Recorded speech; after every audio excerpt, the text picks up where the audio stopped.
कसम है। आओ देखो मसलक अहले हदीस में आने के लिए अल्लाह ने कैसे अजीब अंदाज लोगों को बतला दिए हैं। मैं अहले हदीस हुआ तो एक अजीब सिलसिला पैदा भी अल्लाह ने कर दिया। जिसको अल्लाह राह हिदायत पर लेकर आता है अल्लाह असबाब पैदा कर देता है और अजीब असबाब पैदा होते हैं। कराची से फारिग हुआ, मुजफ्फराबाद में चला गया। मौलाना यूनुस असरी साहब वहां पर मौजूद है, LD साल में दीन है, अल्लाह उनकी मग़फ़िरत फरमाए, फोत हो गए हैं पिछले दिनों। मौलाना एक मुतबहिर आलिम दीन मुझे पूछने लगे, बतलाओ हदीस की कौन कौन सी किताबें पढ़ी हैं। मैंने कहा सिहा सित्ता पढ़ी है। कहा कितने सालों में पढ़ी है। मैंने कहा 1 साल में पढ़ी है। अब आप मदारस का निसाब देख लें, जाएं।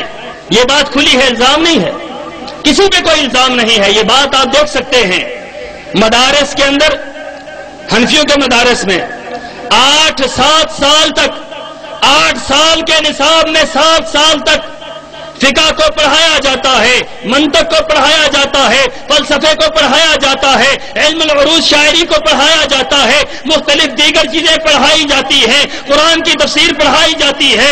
7 साल के अंदर मुख्तलिफ उलूम पढ़ाए जाते हैं। 7 साल में जब बंदा पक्का हो जाता है, जब उसका अकीदा नजरिया पक्का हो जाता है, 8वें साल में फिर सिर्फ 1 साल के अंदर हदीस की 6 किताबें सामने रख दी जाती हैं, उनका दौरा करवा दिया जाता है। और हमने पूछा अपने साथी से, हमने कहा उस्ताद जी ये बात बतलाएं, हमने फिका पढ़ ली है, अब हदीस पढ़ने की क्या जरूरत है। कहने लगे हाँ हमने फिका पढ़ा दी है, आपने फिका पढ़ ली है, अब हदीस पढ़ने की जरूरत नहीं है। लेकिन हदीस हम इसलिए पढ़ा रहे हैं ताकि बरकत पैदा हो जाए। ताकि क्या पैदा हो जाए? बरकत पैदा हो जाए। हमारे यहां बरकत के लिए 2 गिरोह मौजूद हैं। एक कुरान को बरकत के लिए पढ़ता है, दूसरा हदीस को बरकत के लिए पढ़ता है। अमल के लिए पढ़ते, अमल के लिए पढ़े, खुदा की कसम है इनका नजरिया भी तब्दील हो, इनका अकीदा भी तब्दील हो।